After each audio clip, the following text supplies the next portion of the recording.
Bayangkan kamu punya rumah paling megah di komplek. Mobilmu mewah, bajumu bermerek, dan tetanggamu sering melihatmu sebagai orang sukses. Tapi ada satu masalah kecil di dapurmu, kulkasnya kosong melompong. Dan saat kamu mau pesan makanan online, semua toko tutup. Uangmu yang menumpuk itu tiba-tiba enggak bisa dimakan. Itulah mimpi buruk yang kabarnya sedang menghantui tetangga kita. Malaysia, negara yang selama ini kita kenal dengan kemajuan infrastrukturnya, tiba-tiba mengetuk pintu Indonesia.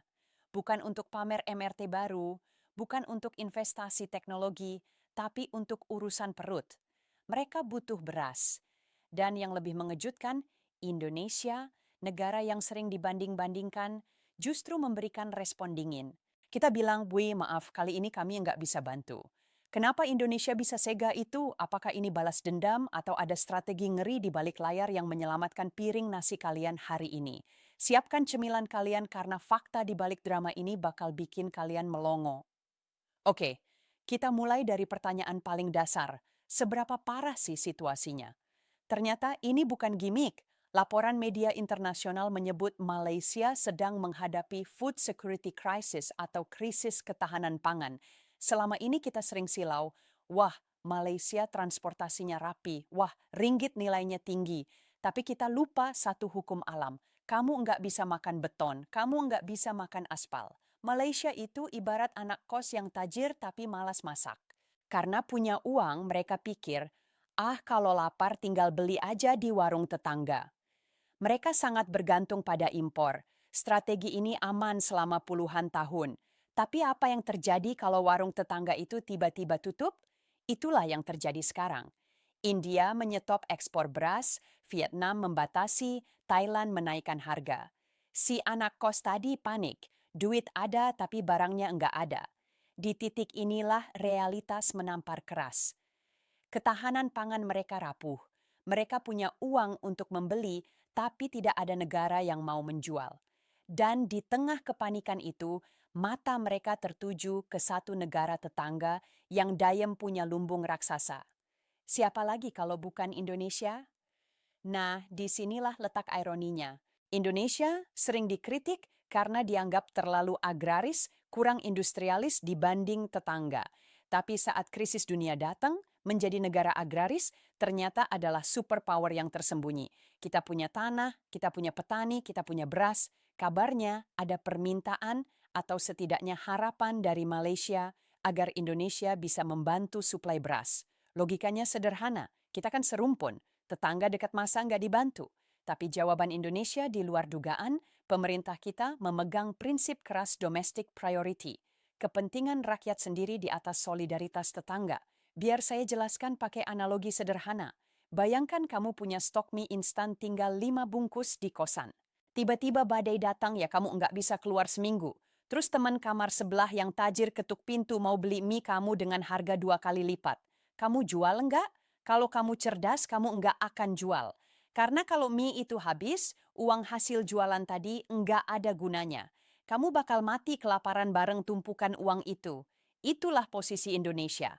Pejabat kita sadar kalau keran ekspor dibuka ke Malaysia demi persahabatan, stok di gudang Bulog bakal menipis. Dan kalau stok menipis, hukum ekonomi yang mengerikan akan berlaku pada dompet kalian semua. Kungnya simple, supply and demand. Kalau beras Indonesia lari ke luar negeri, beras di pasar Cipinang, di pasar dekat rumahmu bakal langka. Kalau langka harganya pasti terbang. Efeknya domino sobat. Harga beras naik berarti harga nasi uduk pagi-pagi naik, harga lontong sayur naik, bahkan gorengan pun bisa naik. Inflasi pangan itu jahat, dia memukul rakyat kecil paling duluan. Apalagi kita jangan lupa kita sedang dihajar El Nino, panas ekstrim, banyak sawah gagal panen, produksi kita sendiri sedang terancam, membantu tetangga di saat lumbung sendiri sedang rawan kebakaran adalah tindakan bunuh diri.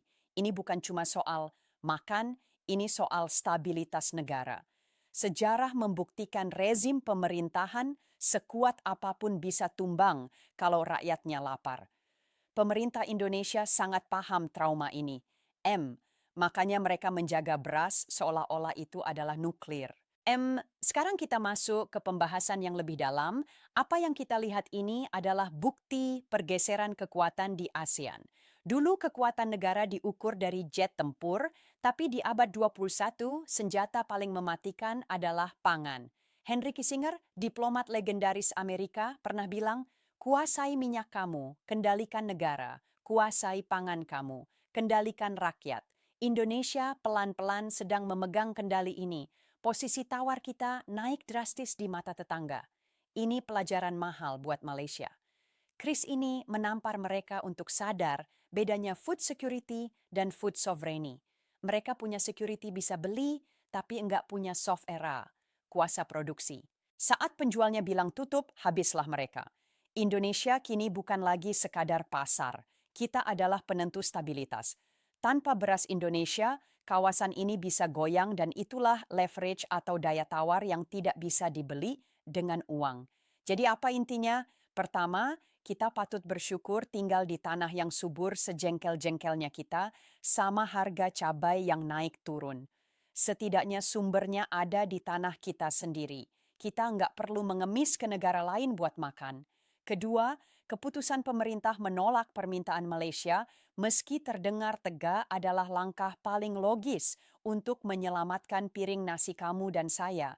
Tapi ini juga peringatan jangan sampai sawah kita terus digusur jadi beton.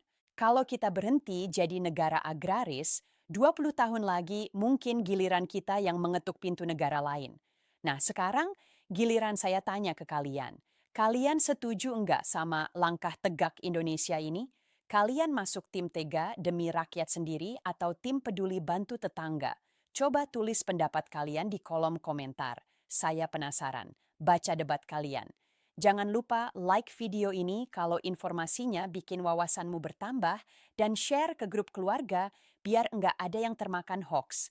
Terima kasih sudah menonton, tetap kritis dan sampai jumpa di video selanjutnya ya. Ya.